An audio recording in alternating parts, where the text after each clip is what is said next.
दोस्तों आज यानी कि 23 जनवरी 2023 को भारतीय मसीह इतिहास में एक बड़ा ही डार्क दिन माना जाता है, क्योंकि आज से तकरीबन पूरे 23 साल पहले जनवरी 23, 1999 में स्टेन परिवार को जलाकर उड़ीसा में मार दिया गया था, जिसमें शामिल थे ग्राहम स्टुअर्ट स्टेन्स, जिनकी उम्र थी 58 साल, उनके बेटे फिलिप जिसकी उम्र थी 10 साल और छोटा बेटा तिमोथी जिसकी उम्र थी 7 साल, जिन्हें उड़ीसा के मनोहरपुर गांव में जिंदा जलाकर मार दिया गया था।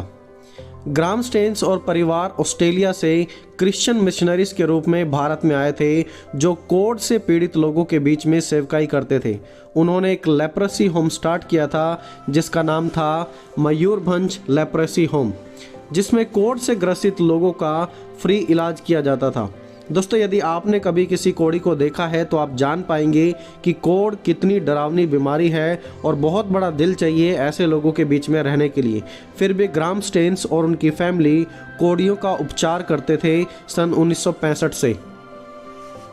ग्राहम स्टेन्स ने उड़ीसा में रहते हुए उड़िया लैंग्वेज, जो कि उड़ीसा की भाषा है, वो सीख ली और वहाँ के लोकल लोगों के लिए रोजगार के साधन भी जनरेट किए।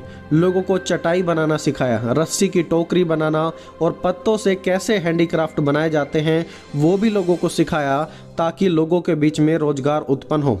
उनके लेप्रेसी होम में रहते हुए बहुत से लोगों ने कोढ़ से चंगाई पाई। 23 जनवरी सन 1999 में ग्राहम स्टेन्स अपने बड़े बेटे फिलिप और अपने छोटे बेटे तिमोथी के साथ एक कैंप में जा रहे थे। उसी दौरान तकरीबन 50 लोगों की एक बड़ी भीड़ हाथ में कुल्हाड़ी और कुछ घातक हथियार लेकर उनके पास आई और ग्राहम स्टेन्स और उनके बेटों पर अटैक किया। जब वो बेहोश हो गए थे तो उनकी गाड़ी में ही उन्हें बंद करके उस गाड़ी में आग लगा दी गई। उन्होंने बचने के लिए काफ़ी कोशिश की, पर वो असफल रहे, क्योंकि बाहर 50 लोग धारदार हथियार लेकर खड़े हुए थे और इसका मुख्य कारण था हिंदू धार्मिक संगठन बजरंग दल। बजरंग दल के लोगों का आरोप था कि ग्राहम स्टेन्स और उनका पूरा परिवार लोगों को कन्वर्ट कर रहे हैं, उनका धर्म परिवर्तन कर रहे हैं। ग्राहम स्टेन्स और उनके बेटों की और फिर उसी समय मौत हो गई।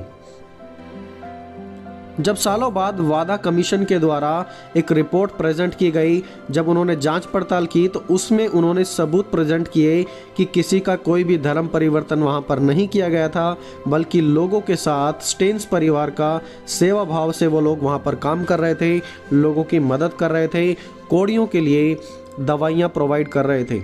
उनकी मौत के बाद यह मुद्दा एक इंटरनेशनल हेडलाइंस बन गया, जहां पर अमेरिका से ह्यूमन राइट्स की ओर से इस पर कार्रवाई हुई और सन 1999 में मौजूद प्रधानमंत्री अटल बिहारी वाजपेयी ने भी इस घटना को अमान्य बताकर जल्द से जल्द आरोपियों को सजा देने की बात कही। KR नारायण, जो कि उस समय के राष्ट्रपति थे, उन्होंने भी इस घटना को कंडम करते हुए कहा कि यह हमारे देश की शांति के लिए बिल्कुल भी अच्छा नहीं है और दोषियों को सजा देने के लिए उन्होंने भी जोर दिया। घटना की पूरी तहकीकात करने पर पता लगा कि इस पूरी घटना का मुख्य आरोपी दारा सिंह है, जिन्हें उम्र कैद की सजा दी गई।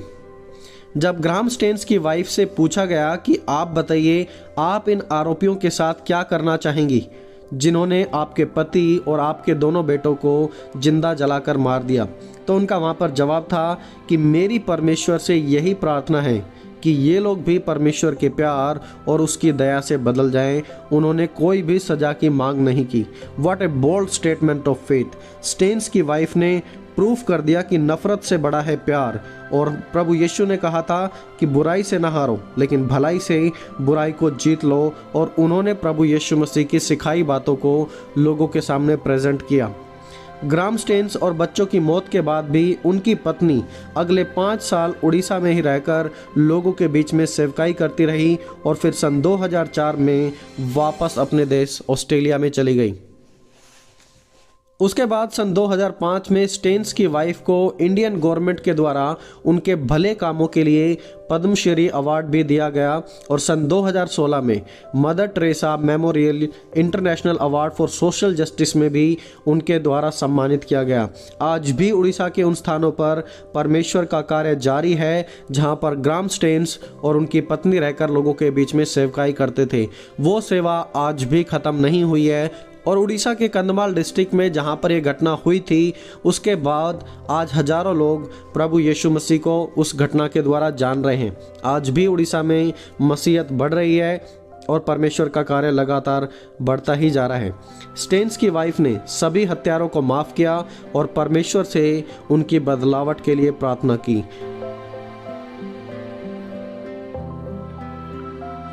दोस्तों, इसीलिए बिल्कुल सच ही कहा गया है, blood of the martyrs is the seed of the church. मसीह शहीदों का लहू कलीसिया को उपजाने वाला बीज है। दोस्तों, आज आप ग्राहम स्टेन्स उनके परिवार की सेवकाई से आप क्या सीखते हैं? कमेंट सेक्शन में ज़रूर बताएं।